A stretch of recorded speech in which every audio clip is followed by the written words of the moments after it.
नमस्कार। कहानी संसार में लीजिए सुनिए कन्नड़ साहित्य की प्रसिद्ध कथाकार उमा राव की लिखी अत्यंत ही मार्मिक कहानी सपेरा। वाचन स्वर मेरा यानी अनुराग चौधरी का है।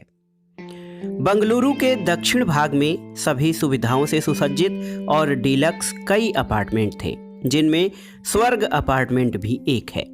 उसमें 100 घर थे। स्वर्ग अपार्टमेंट में लोगों के जीवन को सुखमय और सुगम बनाने के लिए सभी सुख साधनों की व्यवस्था की गई थी। सुबह की गर्मी में चमकने वाला स्विमिंग पूल था, टेबल टेनिस, बिलियर्ड्स आदि खेलने के लिए क्लब हाउस था, रंग बिरंगे फूल पौधों से भरा बगीचा था, बीच बीच में गुलमोहर के पेड़ और उनके बीच पगडंडियां थीं।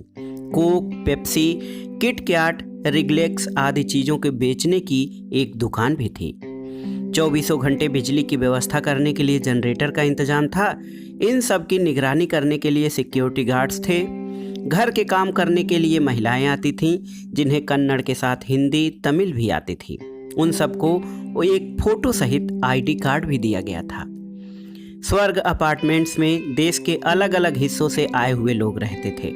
रेडीमेड गारमेंट, प्लास्टिक चीज़ें आदि छोटे मोटे कारखानों के मालिक, सॉफ्टवेयर इंजीनियर जो अमेरिका को अपने घर के पिछवाड़े के जैसे समझकर आते जाते थे, विदेशों में अपने बेटों को भेजकर यहाँ पर कुत्तों को लेकर घूमने वाले सेवानिवृत्त अधिकारी लोग जो आराम की जिंदगी बिता रहे थे, फ्रीलांस पत्रकार, दूरदर्शन सीरियल के निर्मापक, बहुराष्ट्रीय कंपनियों के एग्जीक्यूटिव्स, इस प्रकार सभी प्रकार के निवासी थे और सब आपस में शिष्टाचार से बर्ताव कर रहे थे।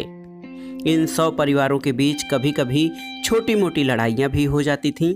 किसी कामवाली ने हमारी सीढ़ियों पर पान पीक थूक दी है। हमारे घर में जिस दिन पार्टी हुई थी, उसके दूसरे दिन हमारे घर की कामवाली खाली बियर की बोतलों को ले जा रही थी। उसमें से 4 बोतलों को सिक्योरिटी गार्ड्स ने रख लिया। एक कंपनी का कार ड्राइवर लड़कियों के बारे में जो काम करने के लिए आती जाती थी, हिंदी में कमेंट करता है। इन विषयों के बारे में अक्सर लड़ाइयाँ होती रहती थीं। हर महीने कमेटी की मीटिंग होती थी। इनमें इन लड़ाइयों के बारे में चर्चा होती थी। तब सारे सदस्य कहते थे, हम सब सिविलाइज्ड पीपुल हैं, आम लोगों की तरह लड़ना झगड़ना हमारी शान के लायक नहीं है। फिर ऐसा बर्ताव करते थे कि कुछ हुआ ही नहीं है और आपस में गुड मॉर्निंग, गुड नाइट कहते जाते थे। स्वर्ग अपार्टमेंट में समारोह की कमी नहीं थी। सप्ताह में 1 या 2 जन्मदिन आते थे। सभी बच्चे जमकर म्यूजिक शो देखते, कैंडल फूंकते, केक समोसा खाते और हैप्पी बर्थडे गा कर आते थे। कभी कभी डिनर होता था जिसमें अपार्टमेंट्स वाले शामिल होते थे। रोटी सागर से जो पंजाबी खाना आता था, खाते, बियर पीते, अंत्याक्षरी खेलते, सरदार जी के जोक्स सुनाते और अपने हाल के ही सिंगापुर, बैंकॉक, मलेशिया टूर्स के बारे में सेखी पखारते थे। उनके बीच बनर्जी ने घोषणा की कि मैंने जो कुछ भी किया है बार बार करके ऊब गया हूँ, इसलिए इस बार अफ्रीका जाने का इरादा किया है। उनकी समझ में नहीं आता कि अफ्रीका सिंगापुर और बैंकॉक में बड़ा है या कम, और इसके बारे में प्रतिक्रिया व्यक्त नहीं कर पाए और बात को यह कहकर चुप हो जाते थे कि तुम तो यू आर डिफरेंट। इस प्रकार सुचारू रूप से उस अपार्टमेंट का दैनिक जीवन गुजर रहा था। मगर एक रविवार को एक घटना घटी जिसने वातावरण को कोलाहल से भर दिया। उस दिन सभी ने भरपूर नाश्ता किया, अखबार हाथ में लिया और आराम से पढ़ने बैठे थे कि एक छोटा त्रिचक्र वाहन अपार्टमेंट के सामने आकर रुक गया। उसे कुछ गृहिणियों ने बालकनी से देखा और सोचा कि किसी के घर फास्ट फ्री फ्रिज आया होगा। फिर वे सब अंदर चले गए। मगर कुछ देर बाद उन्होंने ऊंचे स्वर में वाद विवाद होते सुना तो कुछ महिलाएं फिर से बालकनी में आईं। राधा कृष्णन, जो उस बिल्डिंग रेजिडेंसी सोसाइटी के सेक्रेटरी थे, हाथ में डेक्कन हेराल्ड पकड़कर ही नीचे उतर आए।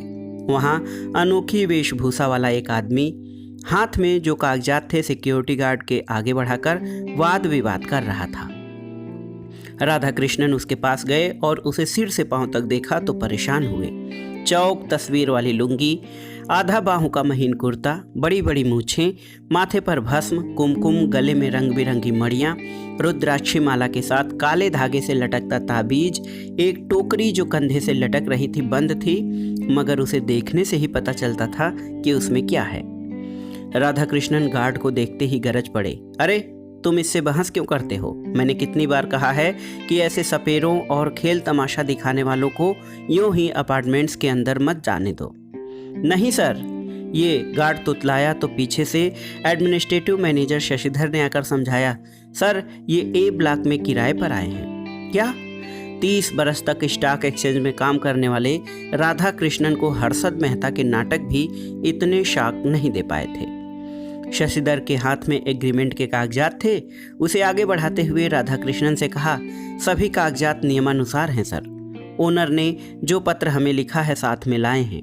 राधा कृष्णन ने शशिधर को बगल में आने के लिए कहा।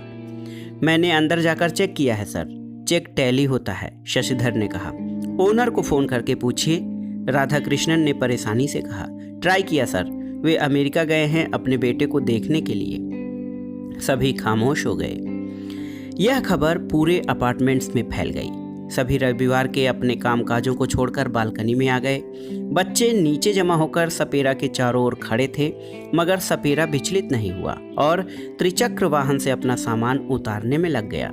उसने एक बिस्तर जो चटाई से लपेटा हुआ था, कुछ बर्तन, 2 मिट्टी के बर्तन, मिट्टी के तेल का एक स्टोव, भगवान की 3-4 तस्वीरें, बेडशीट में लपेटे हुए कपड़ों की गठरियाँ, लाठी, एक बोरे में कई चीज़ें, ये सब उतारी। बाद में उसने बड़ी सावधानी से 2 पुंगियों को उतार लिया जिसे उसने कंधे पर रखा था।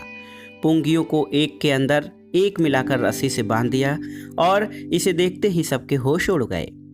उस आदमी ने सब चीज़ों को एक एक करके उठाया और जाकर ए ब्लॉक के अपने घर में रखा, जो 3री मंजिल पर था। सिक्योरिटी गार्ड सोच रहा था कि उसकी चीज़ों को उठाकर रखूं या नहीं, मगर राधा कृष्णन ने उसे आंखों से ही मना कर दिया। इस दौरान नटखट डिम्पी सपेरा के पास आया और उस टोकरी की ओर इशारा करते हुए पूछा, अंकल इसमें सांप है? तब उसकी माँ ने उसे एक थप्पड़ मारा। नए आने वाले रजिस्टर में अपना नाम, पेशा आदि दाखिल करते हैं। उस रजिस्टर में शशिधर ने लिखा, शंभू सपेरा A30। शशिधर हस्ताक्षर कराने के लिए रजिस्टर को राधा कृष्णन के पास लाया तो वे शशिधर पर बरस पड़े। क्या है ये? तुम्हें जरा भी अक्ल नहीं है? प्रोफेशन की जगह बिजनेस लिखो। शंभू 15 मिनट में ही सब सामान अंदर ले गया और दरवाज़ा बंद कर दिया। फिर बालकनी का दरवाज़ा खोल दिया। उसी पल से स्वर्ग अपार्टमेंट्स में रहने वाले लोगों की जिंदगी में एक विचित्र अशांति शुरू हो गई। पिता और माता ने अपने अपने बेटे बेटियों को सावधान किया और कहा कि अगर शंभू उन्हें चॉकलेट, पिपरमेंट दे तो छूना नहीं, उसके बुलाने पर पास न जाना। A32 में सीता चंद्रन रहते थे। उन्होंने सोचा कि हम तो निश्चिंतता से रहते थे, यह विघ्न कहाँ से टपक पड़ा। चीनी, कॉफ़ी पाउडर कर्ज लेने के लिए अब पड़ोसी न रहा। उन्होंने आंसू बहाए। शंभू के बारे में क्या क्या जानना चाहिए, इसके बारे में घर के काम वालों की एक मीटिंग भी हो गई। ऐसे लोगों से संपर्क ही नहीं चाहिए, ये जादू टोना भी करते हैं। उसकी आंखें तुमने देखी कैसी हैं? काम नहीं करूँगा यह कहने से नाराज हो गया तो? कुछ कर डाला तो? ओह क्या करेगा, सांप को पीछे छोड़ देगा। सभी ठहाका मारकर हंस पड़े, मगर एक बूढ़ी काम वाली नंजम्मा बोली, ओह मुझे कोई डर नहीं है, मेरे कंधे में गरुड़ का तिल है। इसे सुनकर दूसरे लोग ने उसे ईर्ष्या से देखा। पूरे अपार्टमेंट में दूध सप्लाई करने के लिए एक को मात्र अनुमति दी गई थी। जो भी नए आते दूध वाला उनके यहाँ जाकर पूछताछ करता। इसी प्रकार वह थोड़ा डरता हुआ शंभू के घर गया और कॉलिंग बेल दबाई। उस आदमी दरवाज़ा खोला और कहा, मैं पैकेट के दूध का इस्तेमाल नहीं करता, मेरे नाग को दूहा हुआ ताज़ा दूध ही चाहिए। और उसने तुरंत दरवाज़ा बंद कर लिया। उस दिन से एक गौशाला से दूहा हुआ दूध एक डिब्बे में सिर्फ उसके घर आने लगा। कमेटी ने बिमला राजे के ड्राइवर को कार पार्क के लिए एक कोने में सोने की अनुमति नहीं दी थी, इसलिए उसने व्यंग से कहा, बेचारा हमारा शरद यहाँ सोता तो क्या हो जाता। कहा गया कि बाहर का आदमी नहीं चाहिए। अब बाहर वाले दूध वाले को अंदर छोड़ रहे हैं, परवाह नहीं क्या? मगर उस दूध वाले को रोकने की हिम्मत किसी में नहीं थी। इस प्रकार उस अपार्टमेंट को एक तरह से दुष्ट शक्ति ने मनोवश में कर लिया था। सभी का मन शंभू के और उसकी गतिविधियों पर 24 घंटे घूमने लगा। उसके साथ लिफ्ट में जाने से भी लोग डरने लगे, मगर उसके बारे में कहानियां गढ़ने लगे। शाम के वक्त उसके घर के दरवाजे के पास जाने से केवड़े की गंध आती है, यह तुम्हें पता है? उस आदमी ने परसों हमारे चिंचू और पट्टू को उसके घर के अंदर बुलाया और चॉकलेट देने की बात कही, मगर दोनों घर आ गए। उस दिन लक्कौवा ने फूलों को, जिन्हें उस आदमी ने बाहर फेंका था, झाड़ू लगाकर साफ किया था, मगर लक्कौवा बीमार होकर बिस्तर पर पड़ी है। उसे कहना चाहिए कि तुम छोटी लुंगी पहनकर मत घूमा करो, यहाँ सभी गृहस्थ लोग रहते हैं, मगर कहने वाला कौन है। अपार्टमेंट्स कितना सुंदर था, मगर अब इसकी हालत कैसी हो गई। जानते हो, रात के 12 बजे पुंगी नाच सुनाई पड़ता है। मैंने पहले सोचा कि किसी ने नागिन का कैसेट चालू किया है, बाद में पता चला कि शंभू के पड़ोसी सीताचंद्रन की बात ही कुछ और थी। बेचारा वह किम कर्तव्य होकर तड़प रहा था। मैं तो इस घर को बेचने के इरादे से एजेंट के पास गया। अब एजेंट मुझसे पूछता है कि उस घर को खरीदने के लिए कौन आएगा। आपके घर के बारे में सभी को पता चल गया है। 4-5 लाख में बेच दीजिए, कोई ऑफिस खोल देगा। इतना अच्छा घर और इतने कम दाम में बेचूं, यह झंझट कहाँ से मेरे गले में पड़ गया। अपार्टमेंट्स में सभी परेशान थे, मगर शारदम्मा जो शंभू के घर के नीचे रहती थी निश्चिंत थी। वह 80 साल की थी, उसका पति नहीं था, बच्चे भी नहीं थे, इसलिए वह अकेली रहती थी। उस दिन सभी इकट्ठा हुए थे। शारदम्मा ने फटकारते हुए कहा, वह क्या करेगा, वह तो अपना काम कर रहा है, किसी को परेशान नहीं कर रहा है, अच्छा भाड़ा दे रहा है, सुबह जाता है शाम को घर आ जाता है। आप क्या कह रहे हैं, जो हाथ में मोबाइल पकड़कर कार में घूमता है उसका काम ही काम होता है, वह इज्जतदार आदमी है। देखिए, उस दिन बागवान नहीं आया, 2 दिन तक पौधों को पानी देने के लिए कोई नहीं आया। सबने परेशानी व्यक्त की कि पौधे सूख रहे हैं, मगर किसी ने कुछ किया क्या। तब शंभू नीचे आया, पाइप को बगीचे के नल में लगाकर आधे घंटे में ही सब पौधों को पानी से सींचकर ऐसे चला गया मानो कुछ हुआ ही नहीं। आप क्यों पागलों की तरह बातें करते हैं। शारदम्मा के सामने सब चुप्पी साधे रहे, मगर उसकी पीठ पीछे कहने लगे, यह बूढ़ी औरत पगला गई है। बूढ़ी को इस जमाने वालों के बारे में क्या पता है, किसी को कुछ हुआ तो बुढ़ी को क्या लेना देना है। उस दिन स्वर्ग अपार्टमेंट में छाई मुश्किलों के बारे में चर्चा करने के लिए एक विशेष मीटिंग बुलाई गई। शंभू खुद ही घर छोड़कर चला जाए, इसके लिए उसे तकलीफ देने के उपाय ढूंढे जाने लगे। और क्या किया जा सकता है, केबल को काट डालना ज़्यादा असरदार तो होता है, मगर उसके पास टीवी ही नहीं, क्या फ़ायदा। पानी, जी हाँ, पानी को बंद न किया जाए तो भी पानी की धारा का तो स्लो कर सकते हैं ना। इस हालत में वह शिकायत भी नहीं कर सकता। अगर शिकायत भी की तो कह सकते हैं कि सभी के घर की हालत यही है, दुरुस्त करा रहे हैं बस। Brilliant idea, it should be work. दूसरे दिन अपार्टमेंट वालों ने एक अचरज की बात देखी। शंभू अपने दोनों हाथों में एक एक प्लास्टिक का घड़ा पकड़ा था और धड़ धड़ आवाज़ के साथ 3 मंजिल से उतर आया। गार्डन में जो नल था उससे पानी भरकर फिर चुपचाप ऊपर चढ़ गया। इस प्रकार वह 5-6 बार पानी ऊपर ले गया। पानी कम आया है या कम आ रहा है, इसके बारे में उसने मुंह तक नहीं खोला। शंभू इस प्रकार घड़ा छलकाते हुए सीढ़ी चढ़ रहा था, तभी दूसरी मंजिल में जो घर खाली था खरीदने के लिए शू बेचने वाला एक व्यापारी सामने आया। इसे देखकर उस व्यापारी ने बेचने वाले से कहा, इस अपार्टमेंट में पानी के लिए नीचे घड़ा लेकर जाना पड़ता है, मुझे तो ऐसा घर नहीं चाहिए। और वह नाराजगी व्यक्त करते हुए चला गया। देखिए, एक आदमी की वजह से इस प्रॉपर्टी की कीमत गिर रही है, हमें तो कुछ न कुछ करना ही पड़ेगा। वकील राजड़ा को भी इस इमरजेंसी मीटिंग में ले आया हूँ, राधा कृष्णन ने कहा। मेनन ने ऐसा मुंह बनाया कि सभी के षड्यंत्र का उसे पता है। कहा, देखिए, यह सब इस अपार्टमेंट के मालिक का ही कारोबार है। ऐसे आदमी को यहाँ पर लाकर रखा है और खुद अमेरिका जाकर बैठ गया है, मगर अब अपार्टमेंट्स का इमेज खराब हुआ है और कीमत गिर रही है। वह 6 महीने के बाद वापस आएगा और पूरे अपार्टमेंट्स को आधे दाम में खरीदकर इस सपेरा को धक्का देकर निकाल देगा। मेनन की इस बात से सब परेशान हुए और सोचा कि यह बात हमें क्यों नहीं सूझी। सभी की शिकायत सुनने के बाद वकील राजड़ा ने कह दिया, आप कहते हैं कि इस आदमी के पास राशन कार्ड है, सब डॉक्यूमेंट्स है, समय पर भाड़ा भी दे रहा है, अपना काम करके शांति से रहता है। हम उसे यह कहकर भगा नहीं सकते कि वह एक अनोखा आदमी है। कोई वजह ढूंढिए, सभी ने आग्रह किया। तो वकील ने कहा, अगर वह किन्हीं रहस्यमय गतिविधियों में शामिल हुआ है तो या तो गुंडा हो या आतंकवादी हो, ऐसी शंका हो तो।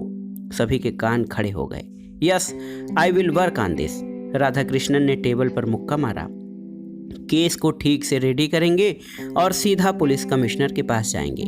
सभी के चेहरे पर चैन की साया पसर गई। स्वर्ग अपार्टमेंट के 4 कमेटी मेंबरों ने पुलिस कमिश्नर से भेंट का समय लिया, मगर उसी दिन सवेरे एक विचित्र घटना घटी। सवेरे शंभू के घर से सामने वाले ने अखबार और दूध को अंदर ले जाने के लिए जब दरवाज़ा खोला तो सपेरा के घर का खुला दरवाज़ा देखकर आश्चर्यचकित हुए। उन्होंने कुछ सोचा और दरवाज़ा बंद कर लिया। 8 बजे काम वाली बाई आई। उस वक्त भी दरवाज़ा खुला ही था। पहले जब सपेरा अपने घर का दरवाज़ा खोलता तो सुराही, बिछी हुई चटाई, भगवान की 1-2 तस्वीरें सब दिखते थे, मगर अब सब चीज़ें गायब थी। काम वाली को आगे करके कुछ कदम अंदर जाने पर पता चला कि घर खाली हो गया है। तुरंत इंटरकॉम से सिक्योरिटी और राधा कृष्णन को खबर दी गई। सब लोग भागे आए। कदम पर कदम रखते हुए सारे घर का चक्कर लगाया। घर शून्य लग रहा था। घर में मात्र अगरबत्ती की गंध फैली हुई थी जो अनोखा था। कमरे के कोने में सांप की टोकरी जो बंद करके रखी हुई थी, उसे देखकर सब डर गए, मगर उसे खोलकर देखने की हिम्मत किसी में नहीं थी। राधा कृष्णन भी टोकरी की ओर देख रहे थे। कहीं टोकरी हिल तो नहीं रही है। सभी ने उसे परखा, फिर धीरे से खामोशी से घर के बाहर आए, इशारा किया। तुरंत दरवाज़ा बंद किया गया और घर से एक ताला लाकर लगा दिया गया। ताला खींचकर देखा गया कि चाबी लगी है कि नहीं। फिर चाबी को सिक्योरिटी गार्ड को सौंप दिया गया। अभी जाइए और किसी सपेरे को ले आइएगा, यह सब काम हमसे नहीं हो सकता। राधा कृष्णन की आवाज़ में भारीपन था। तो दोस्तों, ये थी कन्नड़ साहित्यकार उमा राव की लिखी मार्मिक कहानी सपेरा, और इस कहानी का हिंदी अनुवाद D.N. श्रीनाथ ने किया था। कहानी आपको कैसी लगी हमें कमेंट बॉक्स में ज़रूर बताइएगा। कहानी सुनने के लिए धन्यवाद। नमस्कार।